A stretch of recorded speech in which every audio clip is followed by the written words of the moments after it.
વિદ્યાર્થી મિત્રો, ગયા લેક્ચરની અંદર આપણે સાંદ્રતાની બે રીત, એક સપ્રમાણતા જેને કહેવાય નોર્માલિટી, બીજી રીત મોલારિટી સમજાવેલી હતી. ત્રીજી રીતમાં મોલાલિટી. મોલાલિટી એટલે સામાન્ય તાપમાને 1 કિલોગ્રામ દ્રાવક, જેના જો દ્રાવણ નથી, દ્રાવકમાં ઓગાળેલા દ્રાવ્યના મોલની સંખ્યા એટલે મોલાલિટી. જો આપણે 1 કિલોગ્રામ દ્રાવકમાં પદાર્થના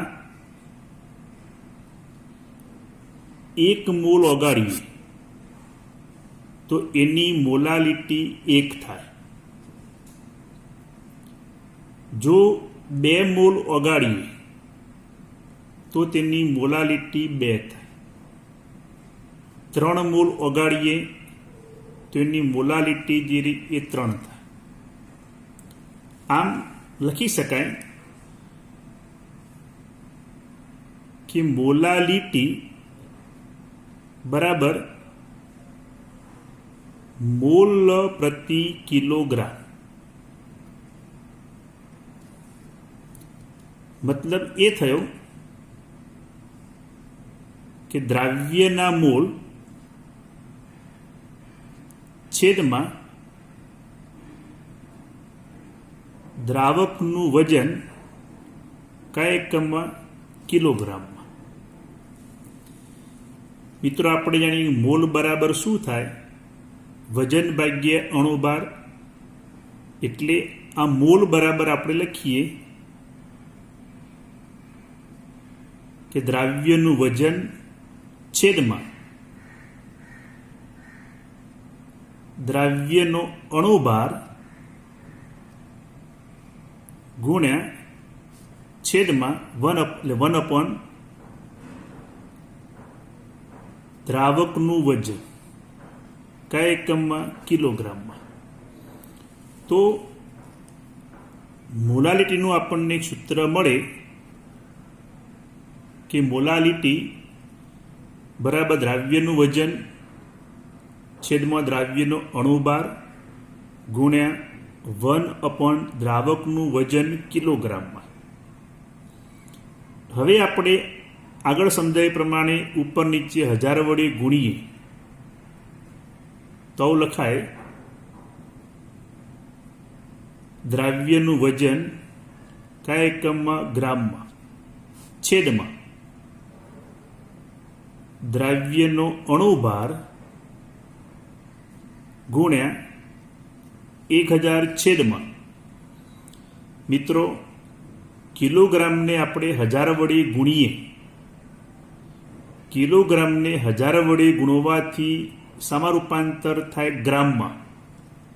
તો લખાય દ્રાવકનું વજન કયા એકમમાં? ગ્રામમાં. કે કિલોગ્રામને આપણે 1000 વડે ગુણી કાઢ્યા, એ વજન રૂપાંતર શાની અંદર થયું? ગ્રામમાં. તો આ રીતે મોલાલિટી બે રીતે, મતલબ બે સૂત્રો લખી શકાય. એક, મોલાલિટી બરાબર W છેદમાં M. W મતલબ થાય અહીંયા દ્રાવ્યનું વજન છેદમાં દ્રાવ્યનો અણુભાર ગુણ્યા 1/W0. W0 મતલબ અહીંયા દ્રાવકનું વજન કયા એકમમાં? કિલોગ્રામમાં. તો આ એક સૂત્ર કે મોલાલિટી બરાબર દ્રાવ્યનું વજન છેદમાં દ્રાવ્યનો અણુભાર ગુણ્યા 1/W0 મતલબ દ્રાવકનું વજન કિલોગ્રામમાં. જો અહીંયા દ્રાવકનું વજન આપણે ગ્રામમાં લેવું હોય તો લખાય કે મોલાલિટી બરાબર W છેદમાં એમ ગુણ્યા 1000 છેદમાં W0, તો આ વજન શાની અંદર આવશે? ગ્રામમાં. તો આ રીતે પણ મોલાલિટીનું સૂત્ર લખી શકાય. તો આ એક રીત મોલાલિટી. તો મોલાલિટી એટલે સામાન્ય તાપમાને 1 કિલોગ્રામ દ્રાવકમાં ઓગળેલા દ્રાવ્યના મોલની સંખ્યા એટલે મોલાલિટી. જો 1 કિલોગ્રામ દ્રાવકમાં પદાર્થના 1 મોલને ઓગાળીએ તો મોલાલિટી 1 થાય. 3 મોલ ઓગાળીએ મોલાલિટી 2 થાય. એટલે 2 મોલ ઓગાળીએ તો મોલાલિટી 2 થાય. 3 મોલ ઓગાળીએ તો મોલાલિટી 3 થાય. એટલે કે મોલાલિટી બરાબર મોલ પ્રતિ કિલોગ્રામ. દ્રાવ્યના મોલ છેદમાં દ્રાવકનું વજન કિલોગ્રામમાં. હવે આપણે મોલાલિટી બરાબર દ્રાવ્યનું વજન છેદમાં દ્રાવ્યનો અણુભાર ગુણ્યા 1 દ્રાવકનું વજન કિલોગ્રામ. કારણ કે મોલ બરાબર શું થાય? વજન ભાગ્યા અણુભાર. આને આપણે ઉપર નીચે 1000 વડે ગુણી દઈએ તો દ્રાવ્યનું વજન ગ્રામમાં છેદમાં દ્રાવ્યનો અણુભાર ગુણ્યા 1000, દ્રાવકનું વજન કિલોગ્રામને આપણે 1000 વડે ગુણીએ તો સમરૂપાંતર થાય ગ્રામમાં. તો મોલાલિટીના બે સૂત્ર, મોલાલિટી બરાબર W છેદમાં M ગુણ્યા 1/W0, અથવા મોલાલિટી બરાબર W છેદમાં M ગુણ્યા 1000 છેદમાં W0. એ સમય વજન કયા એકમની અંદર હશે? તો ગ્રામમાં. તો આ રીતે આપણે એક મોલાલિટીની તમને રીત સમજાવી.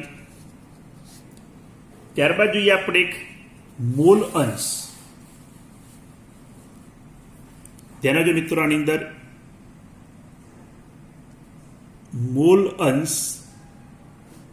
તો મોલ અંશની વ્યાખ્યા દ્રાવણમાંના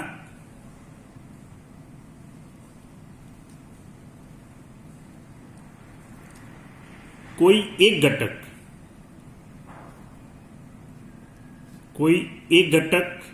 અને કુલ ઘટકોની મોલ સંખ્યાના ગુણોત્તરને મોલ અંશ કહે છે. દ્રાવણમાંના કોઈ એક ઘટક અને કુલ ઘટકોની મોલ સંખ્યાનો જે ગુણોત્તર મળે ને મોલ અંશ કહેવાય.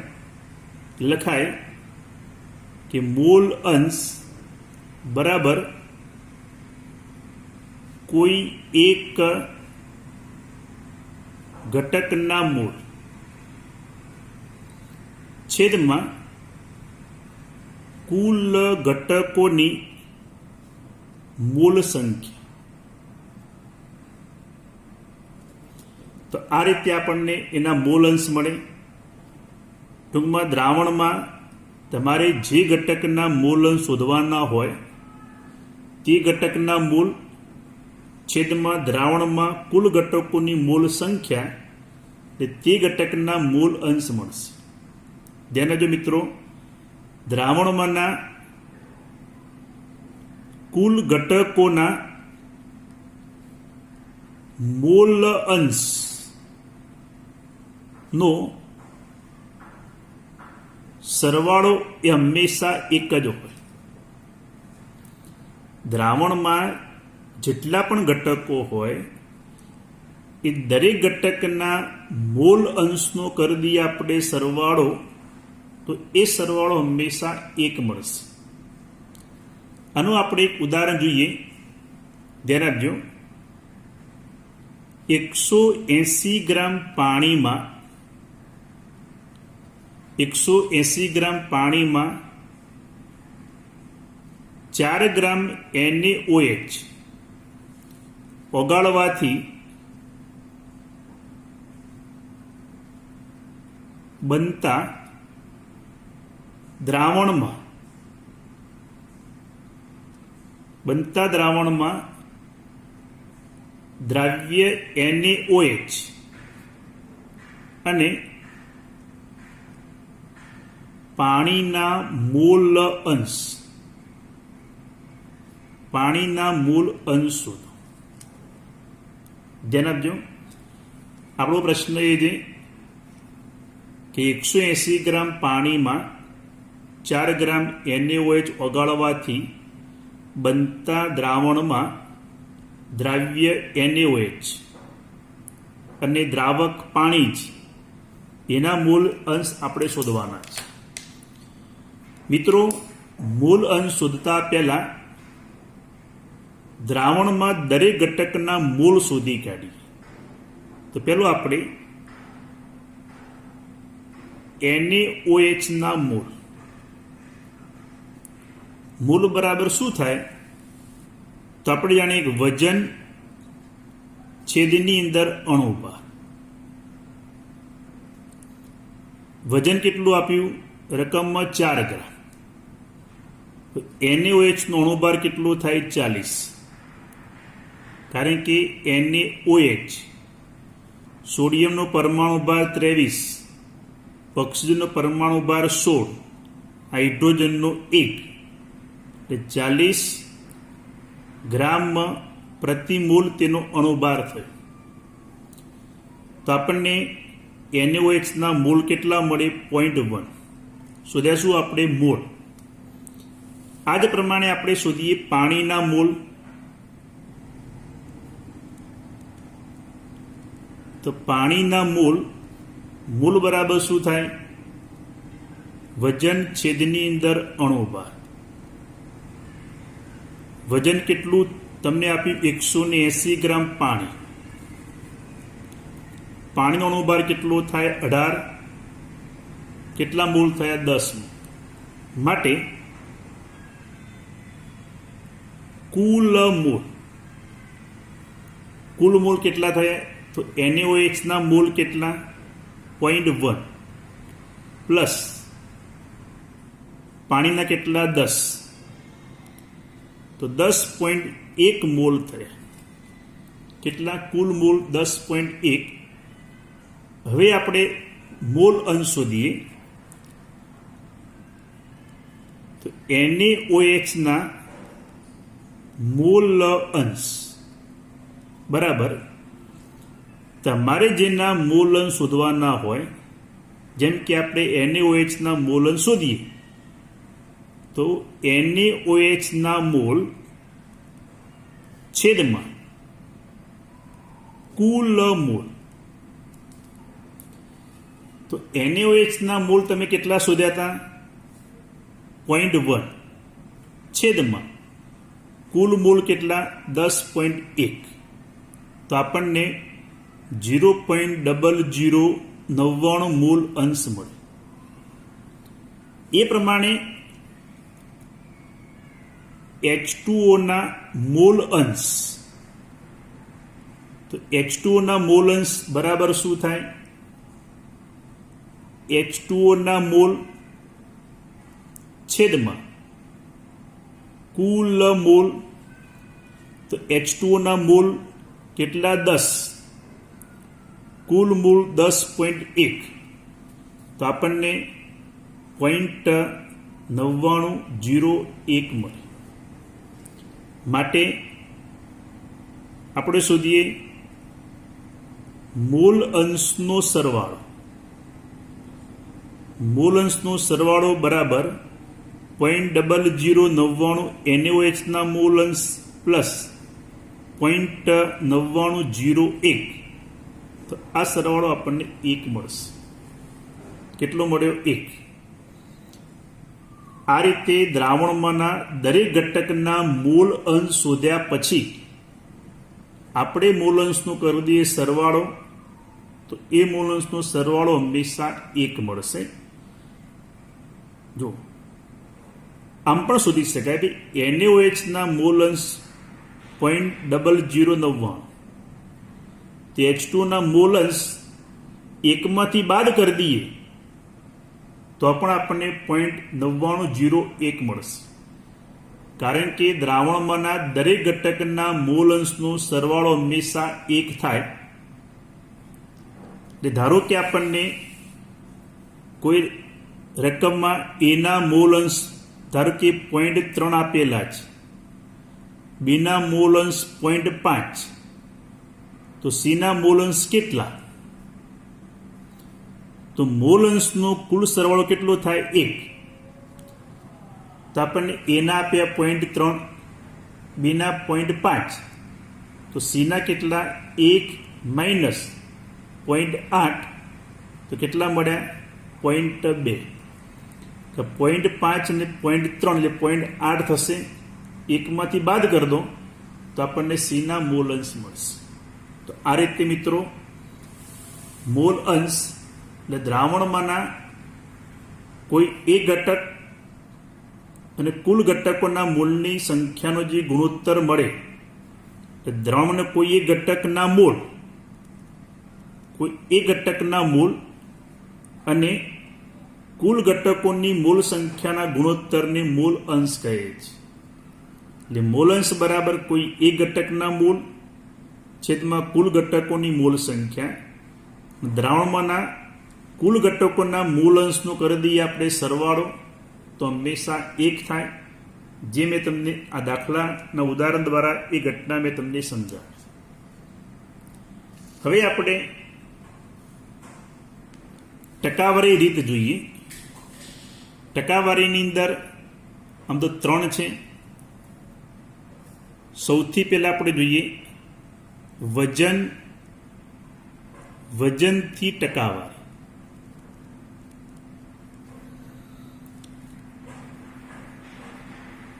લખાય કેવી રીતના? Percentage of weight by weight. ટકા કેટલા શોધાય મિત્રો? 100. તો આમ લખાય 100 ગ્રામ દ્રાવણમાં દ્રાવ્ય થયેલા પદાર્થના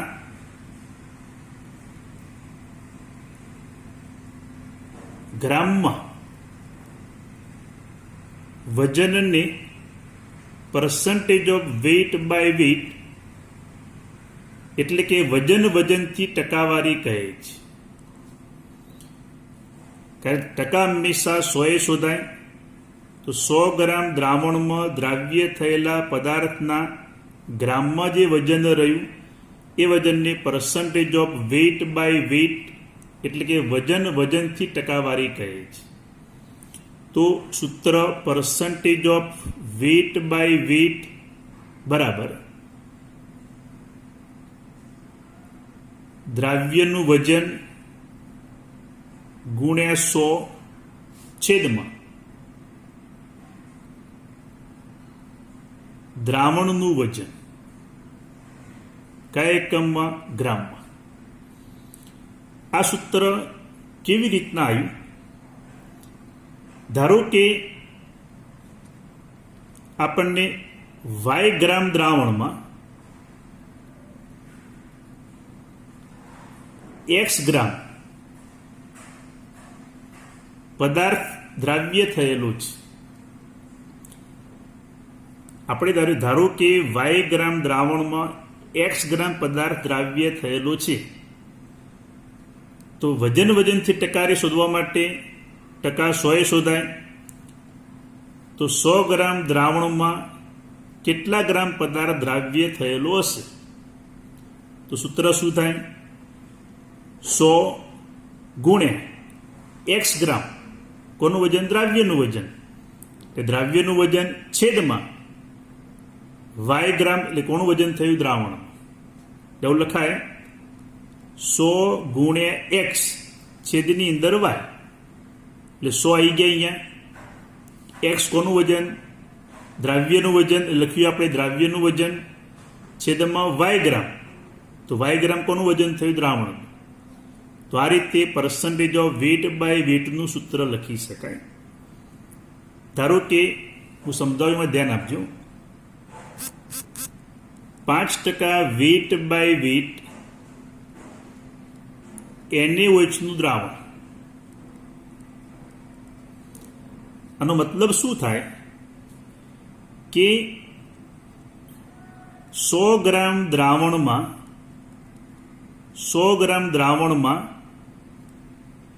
5 ગ્રામ NaOH દ્રાવ્ય છે. ધ્યાન આપજો મિત્રો, 5% વેટ બાય વેટ NaOH દ્રાવણ મતલબ શું થાય? 100 ગ્રામ દ્રાવણમાં 5 ગ્રામ NaOH દ્રાવ્ય છે. તમને દ્રાવણનું વજન આપેલું હોય માં બે ઘટક હોય, દ્રાવ્યનું વજન પ્લસ બીજું શું હોય? દ્રાવકનું વજન. દ્રાવણનું વજન બરાબર દ્રાવ્યનું વજન પ્લસ દ્રાવકનું વજન થાય. દ્રાવણનું વજન કેટલું થયું? 100 ગ્રામ. દ્રાવ્યનું વજન કેટલું થયું? 5 ગ્રામ. તો આના ઉપરથી દ્રાવકનું વજન મળે કે નહીં? તો દ્રાવકનું વજન કેટલું થયું? તો 95 ગ્રામ થયું. તો આ રીતે તમને મિત્રો 10% વેટ બાય વેટ NaOH આપેલો હોય તો 100 ગ્રામ દ્રાવણમાં 10 ગ્રામ NaOH દ્રાવ્ય છે. ધારો કે 3% વેટ બાય વેટ NaOH આપેલો હોય તો 100 ગ્રામ દ્રાવણમાં 3 ગ્રામ NaOH દ્રાવ્ય છે. જેના પરથી દ્રાવકનું વજન શોધી શકાય. દ્રાવ્યનું વજન તમને ટકાવારીમાં આપેલું હોય લઈ શકાય.